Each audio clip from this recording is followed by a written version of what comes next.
we're going to use two Pso Sprockets to get into the lower back muscles. This is like a pso spine, but roller. All right, and so we can do it a couple different ways.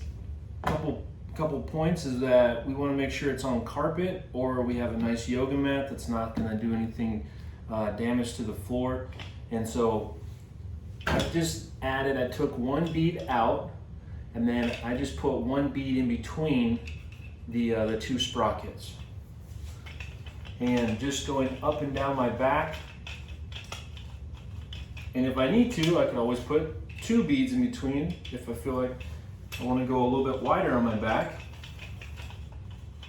So doing these long little passes, just working this whole lower area.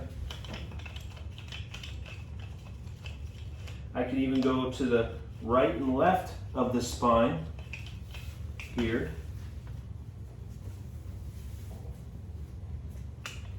All right, so I can go spines in the middle of the sprockets,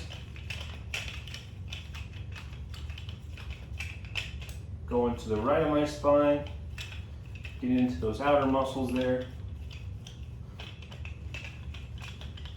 left and right. Remember, it's important not just to work one area, we want to work the whole area around it, because that could be causing the problem. And then you'll learn about what's going on with your body. Now what's nice is I can be able to massage into this, and then I can lightly start to lean back into it, and then I can roll, shifting side to side, roll down, and roll up. You know, it's giving you a little bit of variety.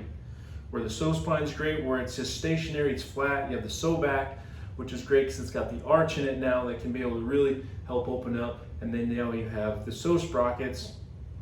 Then you can do more of a rolling, but it can also be in this position. If I take my elbows out further, it can be way more aggressive.